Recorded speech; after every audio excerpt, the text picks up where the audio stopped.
In September 2001, Patriots quarterback Drew Bledsoe came out of the team's second game of the season after a big hit. And this figured to be a pretty big loss for the Patriots because Bledsoe, at the time, was a 3-time Pro Bowler who was in his prime, and the team didn't appear to have a ton of room to lose that kind of player. They'd lost their opener the week before against the Bengals, and coming off of a 5-11 season the year before, the idea of handing the offense over to a 6th-round pick who'd thrown just 13 passes in his entire career up to that point probably felt like a death sentence. And in most circumstances, it absolutely would have been, but this wasn't just any backup quarterback. Tom Brady made his first career start the next week against the Colts, a 44-13 win that would kind of become the model for how the Patriots would be successful that season. He wasn't spectacular most weeks, but he was good enough to keep them in games and give his team a chance to win, which, despite the less than ideal circumstances, they usually did. Against all expectations, especially after Bledsoe's injury, Brady led the Patriots to an 11-5 record and a division title. But it was in the playoffs that Brady's greatest strengths started to shine through.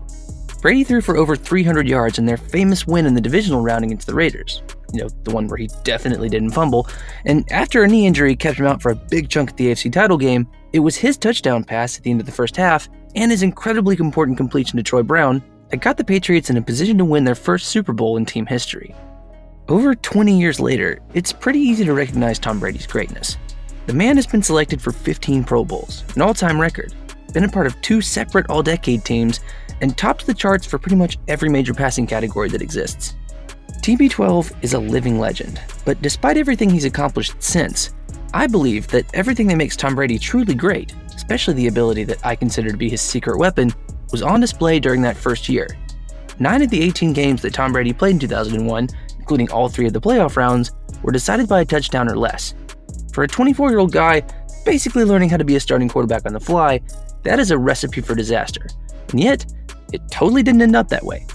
Brady wasn't the stats machine that he would become later on, but it was obvious from that first year that he knew how to keep himself calm under pressure, and how to lead a team through a high-stress situation.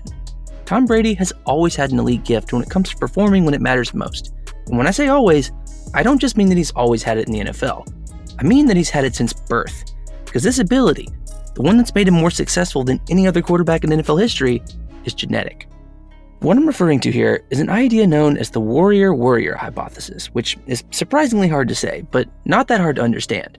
We all have a neurotransmitter in our brains called dopamine, which you might recognize from its role in regulating our brain's reward center. But dopamine does a lot more than just make you feel good. It also helps modulate things like attention, memory, mood, and sleep, and not being able to process it efficiently can lead to all kinds of issues. For example, if, like me, you've been diagnosed with a dopamine-related disorder like ADHD at some point in your life, you've probably struggled with things like staying focused in class or forgetting something important, like an appointment. That's because your brain usually either doesn't synthesize enough dopamine or it can't process the dopamine it already has efficiently, and as a result, it is constantly looking for stimulation to help it regulate. Not having enough dopamine in your brain can disrupt your mood, hinder your ability to learn new information, and just generally make you do stuff that you wouldn't do if your brain had what it needed. And one of the areas that this phenomenon has been studied a lot, especially in the last 15 or 20 years or so, is the relationship between dopamine and the performance of elite athletes. Dopamine processing is regulated in the brain by an enzyme called catechol-O methyltransferase, but for the sake of me not having to say all that again, we're just going to call it COMT. Dopamine is a key contributor in the body's stress response, and the theory goes that the level of COMT that someone is equipped with genetically can be a pretty key indicator of how they're going to react when things get a little hairy. Whether you're an athlete or not, there are 2 ends of the spectrum. If you're the kind of person who doesn't respond to stress well, and the rush of dopamine causes all kinds of problems with your memory and attention span, then according to this hypothesis, you'd be called a worrier. But if you're one of those weirdos who does do well under pressure, and even prefers to be in situations where the intensity would sharpen your senses and steel your nerves, then you'd be considered a warrior. And if he's nothing else, Tom Brady is almost 100% a warrior. Let's talk for a second about genetics. I've always been a little skeptical of this narrative around Tom Brady that he's not as naturally gifted as some of his peers. Like, sure, we've all seen that picture of him at the Combine, and his 5.28 40 time makes it pretty clear that he's no Lamar Jackson, but I'm not buying the narrative that Tom Brady didn't always have some tools. Like, you don't just accidentally become the quarterback at Michigan. Plus, he's 6'4", and while being tall doesn't always correlate directly with being a good quarterback, it certainly doesn't hurt. His dad was also a really good athlete and even got drafted into the Philadelphia Phillies organization. So when you start wondering halfway through the season how a 45-year-old man is still out there dropping dimes, there's a good chance that that has something to do with it. Tom Brady won the genetic lottery on a few different fronts, but one gene that seems to have helped him the most in his football career is the one that controls the production of our old friend, COMT. Tom Brady is one of the most clutch quarterbacks of all time.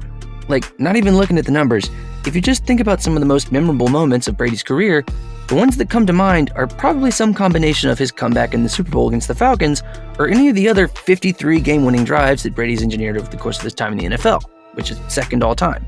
Some people might also think of Deflategate, but hey, this is America, and that's their choice. But if you do look at the statistics, you'll find that Brady is in the top 10 all-time in passer rating in the fourth quarter, and in the playoffs, he's the all-time leader in fourth quarter comebacks with 9. If you're sitting there thinking, well, he's 45, he's had a long time to accumulate those, the next guy on the list, some dude named Joe Montana, has just 5. When it's late in the game and the chips are down, Tom Brady is just one of a few dudes all time who are built for that exact situation. And to me, that's got an awful lot to do with his genetic makeup. Studies like the one performed by Dr. Jamie Tartar at Nova Southeastern University have shown that athletes like Tom Brady have the inherent potential to thrive in that kind of environment. But the word environment is pretty important there. Even with that genetic potential, there's a lot of evidence that suggests that creating warriors takes more than just a couple of chromosomes. The debate over whether nature or nurture is more important in determining how someone is going to turn out is one that psychologists and just scientists in general still get into all the time. But one thing is pretty clear. Genes only code for the potential to be good at something. They don't guarantee that a person who has the genetic capacity to be the greatest pitcher of all time will ever even pick up a baseball, which is an idea that genuinely haunts me sometimes. But in Tom Brady's case, that was never even kind of a legitimate concern. Going back to his college days, he's been known as a tenacious player who had a winning mindset, but it certainly didn't hurt that his coach at Michigan was Lloyd Carr, a college football Hall of Famer. A warrior like Tom Brady has the natural ability to filter out distractions and get the job done when it matters most. But how they are prepared for battle is a big part of it too. And although it may seem like I'm being hyperbolic and using words like that to describe these things, I'd maybe reserve judgment on that a little bit. Because some of the groups trying to work these same concepts into their training aren't doing it for figurative battles. Some of them are trying to get literal warriors to perform up to their potential. In 2018, Vanessa M. Meyer published a study that looked at the effects of a sports psychology intervention on soldiers' performance in the Army Physical Fitness Test. The idea was that in order to improve their mental fortitude for the test, as well as their physical conditioning and strength, soldiers in the experiment were going to be treated as if they were elite-level athletes. In addition to their weekly physical training, the soldiers that participated in the experiment did mental fitness training with a sports psychologist that focused on goal setting, mental imagery, positive self-talk, and heart rate control. All pretty standard sports psychology stuff, but the results of the experiment showed that it worked really well. In a program that's designed to create a warrior mentality, because it's training and testing actual warriors, Meyer's study showed evidence that even if someone has a natural predilection towards navigating high stress or even dangerous situations, the warrior mentality can be conditioned too. That's pretty important because, as the study points out, soldiers have to face significant physical and psychological challenges. Playing football may not carry the same level of risk, but let's take a look at how someone like Tom Brady uses that warrior mentality to navigate physical and psychological challenges in practice.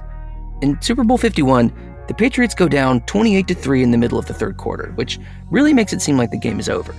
Even for someone like Tom Brady, this is an awfully big mountain to climb, and biologically, most people's stress reaction would be kicking into high gear at this point. But as we've established, Tom Brady is not most people. His combination of genetic makeup, solid support system, and experience create a mindset that allows him to maintain his composure in high-pressure situations uncommonly well. Tom Brady threw the ball 62 times in Super Bowl 51, for 466 yards, 2 touchdowns.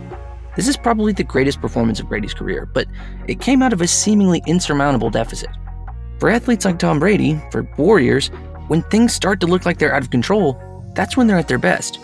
The problem that GMs around the league and even other sports are trying to solve then becomes pretty straightforward. How do we get more athletes like Tom Brady? How do we get more warriors? There are a couple of ways that they can influence that sort of thing, the first of which is coaching. Like I mentioned earlier, Brady's mentality, as well as his overall career, has been heavily impacted by having some of the best coaching minds in the world alongside him. The same could be said of other warrior athletes like Michael Jordan, or Lionel Messi, or Derek Jeter. These guys have won in high volumes not only because of their insane athletic ability or their competitiveness, but also because of their support system. Along those same lines, many Warrior athletes take care of their brains almost as much as they do their bodies. Steph Curry's been using unconventional psychological techniques to improve his play for years, like these rec specs he puts on for this dribbling drill. This kind of thing may look funny, but he does it to make sure his mind is prepared for the adversity and randomness that will absolutely be coming his way during an NBA game. Tom Brady's TB12 method, whatever you may think about it, is designed to do the exact same thing, creating a holistic athlete that can cope with whatever comes their way. But along with coaching and conditioning, the third and final piece of this puzzle is the one that athletes can't control, which is their genetic makeup. I've always gotten kind of frustrated when people say things like, "Oh, well, Tom Brady or whoever else is just a winner. She's great because she's mentally tough," or whatever. But those are not scientifically measurable things. If you're a scout or a GM or whatever, you're going to take objective, actionable data over something arbitrary like a winning mentality 10 times out of 10, or at least you should. And the legitimate research that's been done on the COMT gene and athletic performance gives us that. It may not be the only explanation or even the only biological one, but it is something we can actually test to try and make a scientific connection between these things. That's pretty freaking cool. In my opinion, sports need more of this kind of thing. Let's do a Moneyball and start worrying less about how confident a player seems or what they look like coming off the bus, and look instead at what their genes tell us about them. The intangibles are actually a lot more tangible than we realize sometimes. It's probably not feasible or ethical for teams to require genetic testing, but if someone wanted to offer it, that would be a lot more relevant to their future performance than how many times they can bench press 225 or some of the questions they ask in combine interviews. To find the next Tom Brady, the next Warrior, we need to better understand the relationship between how our genes determine who we are and how our environments do the same thing. Because that interaction, that combination of biological and sociological factors, is what's going to turn that person with the genetic potential to be great into a Hall of Famer. But the research shows us that warriors like Tom Brady are born in one sense, because they have all the tools to become great at their disposal. But legends, the athletes who can take those tools and actualize them to become the best they can be, those are made.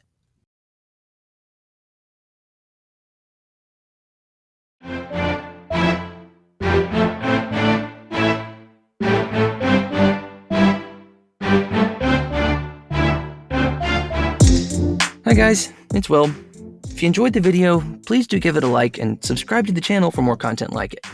I also wanted to take a second to plug the Twitter page because if you're a fan of my videos but don't always want to wait a week to see the next one, I do tweet about this stuff pretty regularly because I think about it pretty much all the time.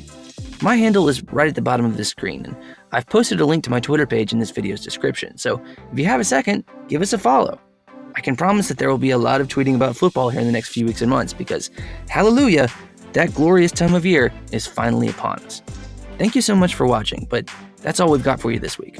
We hope to see you back here for the next one, but until then, so long.